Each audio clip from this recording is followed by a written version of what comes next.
Hello बच्चों, आज की वीडियो में आपका स्वागत है। आज का हमारा सुविचार है कि सफलता का कोई मंत्र नहीं है, यह तो केवल परिश्रम का फल है।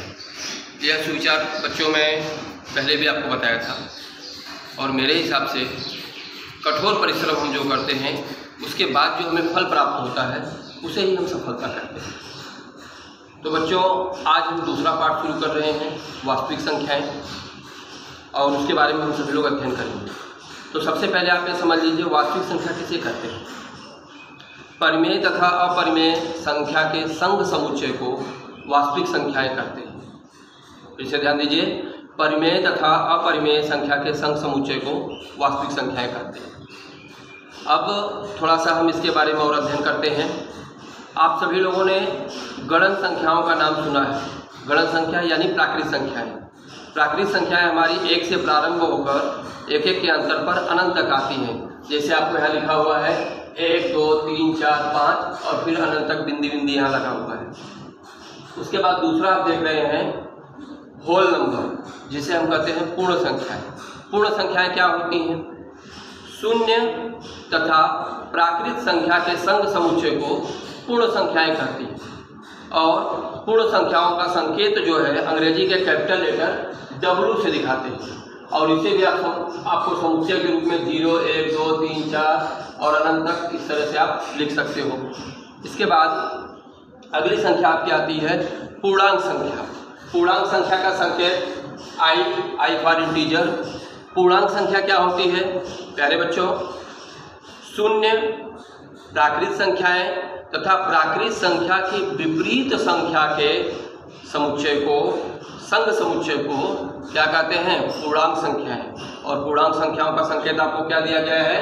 अंग्रेजी के capital letter I for integer, और इसे भी धनु कोष्टक में लिखकर आपको दिखाया गया है। देखिए शून्य और उसके बाद लिखेंगे 1 2 3 4 5 ये प्राकृत संख्याएं अनंत तक, और ठीक इनकी विपरीत संख्याएं ऋण 1 ऋण 2 ऋण 3 ऋण 4 ऋण 5 और अनंत तक की संख्याएं जो हैं इनके संग समुच्चय को हम क्या कहते हैं? पूर्णांक संख्याएं। प्यारे बच्चों, अभी आता है अगला नंबर परिमेय संख्या। परिमेय संख्या किसे कहते हैं? तो आप जान लीजिए P/Q के रूप में लिखी जाने वाली संख्याएं, जिसमें P तथा Q पूर्णांक संख्याएं होती हैं और Q का मान शून्य नहीं होता है। इस प्रकार की सभी संख्याओं को परिमेय संख्याएं कहते हैं। परिमेय संख्या को समुच्चय के रूप में कैसे लिखते हैं यह भी आपको लिखकर दिखाया गया है। समुच्चय Q ऐसे P तथा Q के घटकों का समुच्चय है जिसमें P तथा Q पूर्णांक संख्या के घटक हैं, साथ ही साथ Q का मान शून्य नहीं है।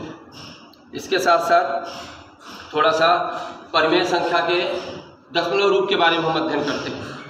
तो परिमेय संख्या का दशमलव रूप दो तरह से हमें प्राप्त होता है, एक खंडित प्राप्त होता है और एक अखंडित आवर्ती प्राप्त होता है। तो प्यारे बच्चों, कौन सी परिमेय संख्या का दशमलव रूप खंडित है या अखंडित आवर्ती है, कैसे पहचानेंगे?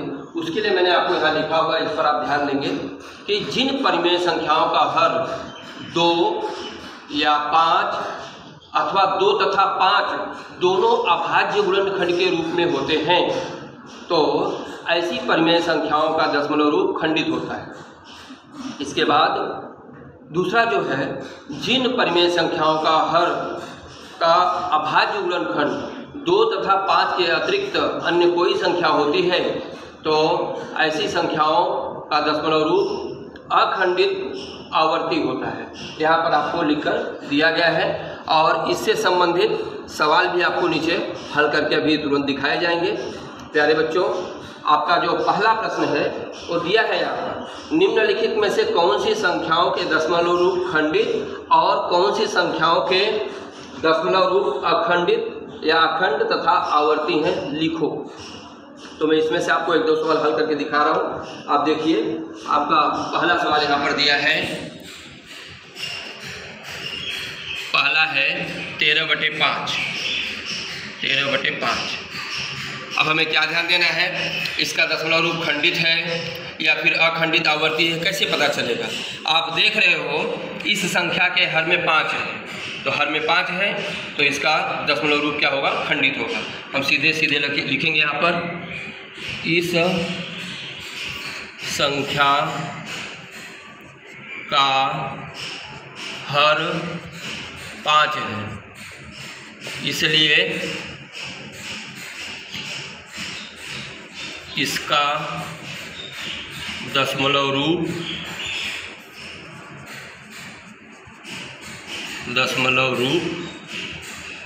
खंडित है।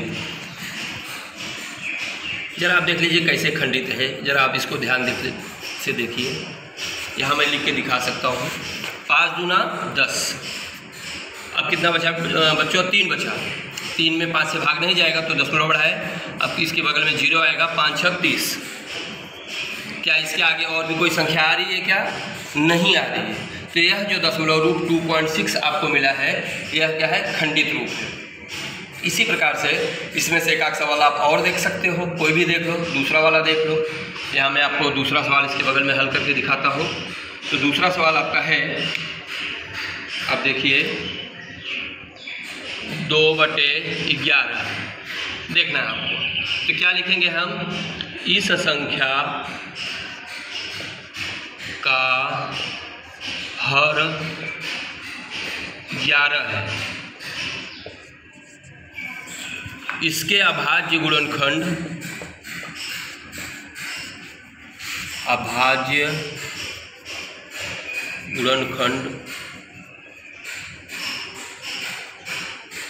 2 तथा 5 नहीं है, इसलिए इस संख्या का दशमलव रूप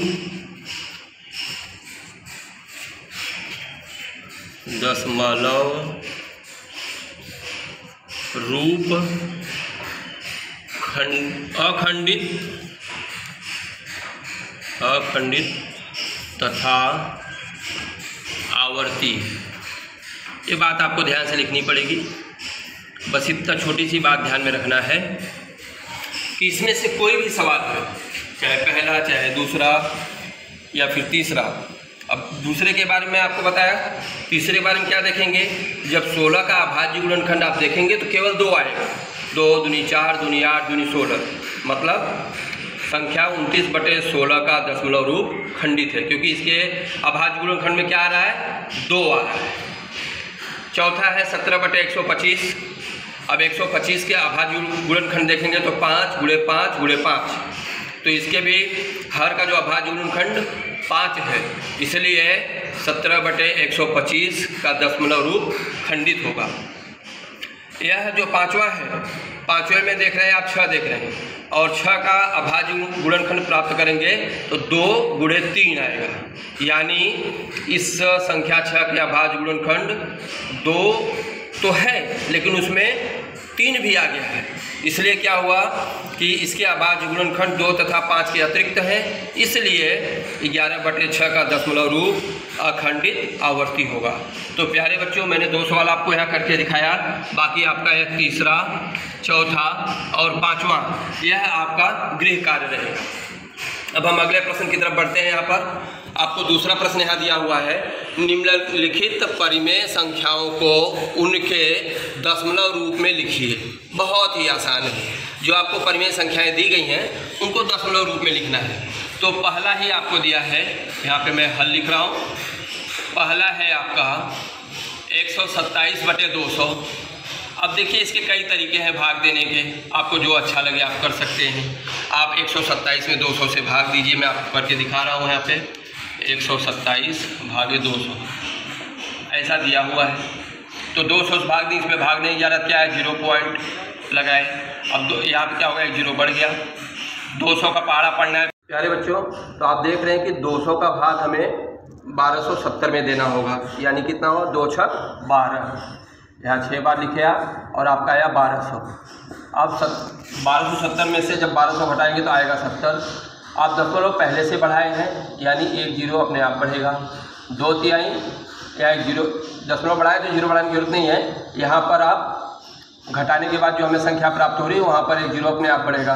तो 2 × 6 = 12, ज़्यादा हो रहा है, 2 तिहाई 6, यहाँ 6 बार पढ़े थे। अब 700 में 200 का ध्यान रखना। 200 का पहाड़ा पढ़िए, 2 तिहाई 6, 2 चौक 8, यहाँ आपका है 2 तिहाई 6 यानी 600 आया। और इसको आप घटाओगे तो कितना मिला आपको? 0, 7 में से 6 गया 1। फिर 200 का पहाड़ा पढ़िए, 200 का पहाड़ा पढ़िए 100 आए। ये तो नहीं होगा, छोटी संख्या है यानी एक 0 अपने आप बढ़ेगा क्योंकि आपने दशमलव पहले से बढ़ाया है। तो 2 पचे 10, 2 पचे 10 यानी ये 1000 आपका आया। और इसको आपने घटाया, घटा दिए इसको, तो आपको जो भागफल क्या प्राप्त हुआ है? 0.635, 0.635। यह आपका एक तरीका हुआ। एक दूसरा तरीका और है बच्चों, मैं आपको बता रहा हूँ, देखिए उतना ही आपका आएगा और बहुत आसान भी रहेगा। यही सेम सवाल है, इसको 127 बटे आपने 200 लिखा है। अब इसको क्या करेंगे? 127 बटे 2 गुणे 100 लिख दिया आपने। इतनी बड़ी संख्या का पहाड़ा पढ़ने की कोई जरूरत नहीं। अब आप 2 से इसमें भाग दीजिए, तो 2 से इसमें भाग दे रहे हैं, 2 1 का 2, 2 6 12, 7 है 2 तिहाई 6, 1 बचा, भाग नहीं जाएगा, दशमलव लगाए, 2 पचे 10। अब यह आपका आया 63.5 बटे 100। प्यारे बच्चों, अगर यहाँ हर में 2 0 है यानी अंश में दशमलव स्थान बाईं तरफ 2 अंक और खिसकेगा, यानी क्या हो जाएगा? यहाँ से 2 अंक और खिसकेगा तो 6 के बगल में आपका लगेगा, यानी 0.635 सेम उत्तर आया आपका। एक तरीका ये भी है, इससे भी आप कर सकते हो। आपका हर जो एकदम बड़ी संख्या है पहले उसके 2 उचित खंड तैयार कर लीजिए और उसके बाद फिर भाग दीजिए, अन्यथा जैसे मैंने पहले आपको भाग देकर दिखाया वो अभी चलेगा। तो आप इसका उत्तर लिख देंगे यहाँ पे 127 बटे 200 बराबर कितना आया? 0.635। ये ध्यान देना है। इसके बाद इसमें और सवाल दिया हुआ है, देखिए ध्यान से। इसका दूसरा सवाल है, इसके लिए बहुत आसान सिंपल टेक्निक आपको बता देता हूँ। बेटा आपको लिखा हुआ है 25 बटे 99। कभी भी ध्यान रखिए कि यहाँ पर जो आपको संख्या दी गई है 25 बटे 99, या समझ लीजिए 27 बटे 99 है, या 85 बटे 99 है, या 88 बटे 99 है, मतलब 99 से छोटी संख्या रहे, उसके लिए तुरंत आप लिखिए 0.2525, इस तरह से आते ही रहेगा। इस तरह से आएगा तो आप क्या लिखेंगे? इसको 0.25 आवर्ती। आप इसको ध्यान रखिए। आप समझिए अगर 70 बटे 99 होता तो क्या लिखते हैं? 0.17 इसी तरह से आता, और फिर बाद में आप क्या लिख देते हैं? 0.17 आवर्ती। आपको तीसरा सवाल दिया है, 23 में 7 से भाग देना है, 23 में 7 से भाग देना है। तो क्या करेंगे? आप 23 में 7 से भाग दीजिए, कोई दिक्कत नहीं है। 7 त्रिक 21, कितना बचा आपका? 2 बचा। अब इस 2 में 7 से भाग नहीं जाएगा, यानी यहाँ पर आपको दशमलव बढ़ाना पड़ेगा और आपका क्या है? आप एक शून्य बढ़ेगा, यानी 7 दूनी 14। अब कितना बचा आपके पास? 6 बचा। फिर से एक 0 बढ़ेगा, 7 8 56, 7 9 63, यानी 8 बार लिखोगे 56 आया। और फिर इसमें से कितना बचा? 4, फिर से 0 आएगा, 7 6 42 होता है, तो 7 5 35 ही लेंगे हम लोग, यहाँ 35 आया। फिर 5 बचा। अब इसके बाद दशमलव के बाद 3 स्थान के बाद यदि संख्या तीसरे स्थान की संख्या 5 है, 6 है, 7 है, 8 है, तो दूसरे स्थान की संख्या में 1 अंक बढ़ा देते हैं। ये आपका हो जाएगा, अब 3.285 आया है, इसको आप लिख सकते हो 3.29। हो गई बात। तो 3 दशमलव के 3 स्थान तक आप ज्ञात किए, उसके बाद आगे ज्ञात करने की जरूरत नहीं है। यदि तीसरे स्थान का अंक जो है वो 5 से छोटा रहता, 4 3 2 1 0, तो इसको हम हटा देते और लिखते 3.28 आता हमारा आंसर केवल। तब दूसरे स्थान वाले अंक में 1 अंक बढ़ाने की आवश्यकता नहीं थी। तो आप इस तरह से बाकी के जो सवाल हैं, यानी मैंने आपको पहला, दूसरा, तीसरा करके दिखा दिया, आपको चौथा और 5वां एक घर काम में रहेगा, इसे आपको करना पड़ेगा। आप इसको करके शुक्रवार तक व्हाट्सएप करेंगे। अब इसके बाद हम देखते हैं कि हमारा अगला प्रश्न है तीसरा वाला प्रश्न, और उसमें आपको दिया है कि निम्नलिखित परिमेय संख्याओं को P/Q के रूप में लिखिए। तो इन संख्याओं को हम P/Q के रूप में कैसे लिख पाएंगे, उसका एक तरीका है बच्चों, मैं सवाल हल करके आपको दिखा रहा हूँ और उसी प्रकार से आप भी हल करिए। तो पहला सवाल है आपका 0.6 आवर्ती, एक ही संख्या है दशमलव के बाद और वो बार बार 6 आ रहा है, तो उसके ऊपर हम एक बिंदी कर सकते हैं। अब इस संख्या में हम देख रहे हैं कि एक ही अंक 6 का आवर्ती हो रहा है, एक ही अंक का 6 का पुनरावर्तन बार बार हो रहा है। तो हम क्या कर सकते हैं, इसको सबसे पहले हम मानेंगे। क्या करेंगे, माना 0.6 आवर्ती बराबर x। अब यहाँ देख रहे हैं दशमलव के बाद एक ही अंक है और वही बार बार पुनरावर्तित हो रहा है, मतलब वही संख्या बार बार आ रही है, तो केवल 10 से गुणा करेंगे। अगर दशमलव के बाद 2 अंक होता है और वही 2 अंक बार बार आ रहे हैं तो 100 से गुणा करेंगे। दशमलव के बाद 3 अंक हो और 3 अंक, जैसे यहाँ देखिए 2 अंक दिया है 89 में, यहाँ पर दशमलव के बाद 2 अंक है, एक साथ है, यहाँ दशमलव के बाद 3 अंक है, इसमें 1000 से गुणा करना पड़ेगा दोनों पक्षों में। तो यहाँ 1000 से गुणा कर रहे हैं तो ये आपका हो गया 1000, सॉरी यहाँ पे 1000 नहीं, आपको 10 से केवल गुणा करना है क्योंकि दशमलव के बाद एक ही अंक है। तो हुआ 10x बराबर, अब इसमें 10 से गुणा करेंगे तो क्या हो जाएगा आपका 6 हो जाएगा। कैसे होगा आप समझ सकते हैं, 10 6 60 होगा, एक अंक के बाद दशमलव लग जाएगा, तो यहाँ पे 6 आया और 6 के बाद फिर ये चलते रहेगा क्योंकि ये नॉन स्टॉप है, ये संख्याएँ आवर्ती हैं, बार बार आते रहती हैं, इसलिए एक बार इसे हम लिख के ऊपर आवर्ती का निशान लगाए हैं। अब उसके बाद इस 10x में से x को घटाएंगे और 6.6 आवर्ती में से 0.6 आवर्ती को घटाएंगे। तो आप देखिए यहाँ पर 10x माइनस x बराबर 6.6 आवर्ती माइनस 0.6 आवर्ती। अब आप इस 10x में से x घटाए कितना आया 9x, और 6.6 आवर्ती में से 0.6 आवर्ती घटाएंगे तो आपका क्या आएगा, आप घटा के देख सकते हैं। 6.6 आवर्ती फिर 0.6 आवर्ती घटा रहे हैं, 6 में से 6 घटाए आपका 0 हो गया, और फिर 6 में से 0 गया तो 6 आएगा। 6.0 का मतलब 6, तो यहाँ पे आपका 6 आया। इस तरह से आप घटा के देख सकते हैं, कोई दिक्कत नहीं है। तो अब यह आपका हुआ x बराबर 6/9, क्योंकि 9 से भाग देंगे तो आपको उत्तर के रूप में वो संख्या क्या मिल गई। इसे संक्षिप्त रूप में आगे और लिख सकते हैं, लेकिन जो आया आप लिखिए उसको 0.6 आवर्ती बराबर 6/9। तो बिल्कुल आसान है, इसी की तरह बाकी प्रश्नों को भी करना है। मैं एक प्रश्न और करके हल करके आपको दिखा रहा हूँ, लेकिन तरीका यही है। आपको ध्यान में रखना है कि दशमलव के बाद एक ही अंक है और वही संख्या आवर्ती हो रही है, तो 10 से गुणा करोगे। अगर 2 अंक हैं तो 100 से गुणा करोगे, और 3 अंक है तो 1000 से। इसी प्रकार से आगे आप कर सकते हो। तो इसको मैं आपको मिटा रहा हूँ और फिर से आपको मैं दूसरा सवाल हल करके दिखा रहा हूँ। तो यहाँ पर आप देख रहे हैं दूसरा सवाल दिया है 0.37 आवर्ती। बच्चों जैसा कि पहले मैंने बताया, दशमलव बाद कितने अंक है, 2 अंक है, और यही 37 यही 37 बार बार आ रहा है। तो अब इसके लिए हमें क्या करना पड़ेगा, माना 0.37 आवर्ती बराबर x।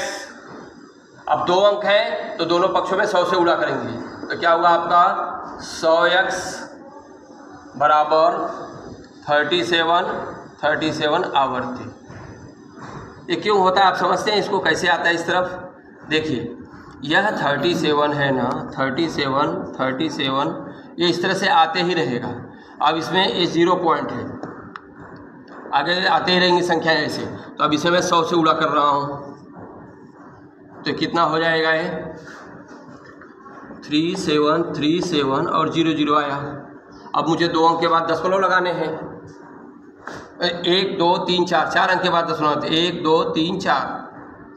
अब दशमलव के बाद अंत में केवल 0 रहे तो उसका कुछ भी महत्व नहीं बच्चों, इसको हमने हटा दिया। और ये 37 हम जान ही रहे कि आवर्ती संख्या बार बार आ रही है, इसलिए 37.37 आवर्ती ऐसा हम लिखते हैं। अब आप देख रहे हो कि इसको हमें घटाना पड़ेगा, इसे हम घटा रहे हैं। तो आप 100x में से x घटाओगे, यहाँ लिखे 100x माइनस x, और 37.37 आवर्ती में से आप घटाओगे 0.37 आवर्ती, इसे आप घटा रहे हो तो कितना है 99x बराबर। अब तो जैसे पहले घटाया था 37 आपका हट जाएगा, क्या बचेगा, केवल 37 बचेगा, यानी x बराबर 37/99। अब उत्तर के रूप में आप लिख सकते हो कि जो दशमलव के रूप में दी गई है आपको संख्या 0.37 आवर्ती, इसे हम p/q के रूप में कैसे लिख सकते हैं। p/q मतलब अंश में कोई संख्या और हर में कोई संख्या, p के स्थान पे कोई संख्या, q के स्थान कोई संख्या। तो आपका है 37/99, 37/99। तो प्यारे बच्चों, इस प्रकार से बाकी का जो घर काम है, यानी सवाल नंबर 3, 4 और 5वां, आप अगर इसको ध्यान से 1-2 बार वीडियो देख रहे हो अच्छे से, तो बाकी के इसमें भी 3 सवाल आप घर काम में अच्छी तरह से कर सकते हो। तो ये मैंने 3 तरह के प्रश्न आपको सिखाए, और प्रत्येक प्रश्न के सवाल भी हल करके बताया मैंने बच्चों आपको, और उसके साथ साथ उससे संबंधित आपको गृह कार्य भी दिया गया है। तो इस गृह कार्य को आप शुक्रवार तक अवश्य रूप से मुझे आप व्हाट्सएप करेंगे। कोई समस्या दिक्कत होगी तो आप मुझे पूछ सकते हैं। और इसके अलावा जैसे कि मैंने बताया आपको कि कठोर परिश्रम बहुत ज़रूरी है, आप आलस से करोगे तो काम नहीं होने वाला है। तो इसी के साथ यहीं पे आज का वीडियो यहीं पे समाप्त हो रहा है। अगले वीडियो में हम फिर से मिलते हैं। धन्यवाद।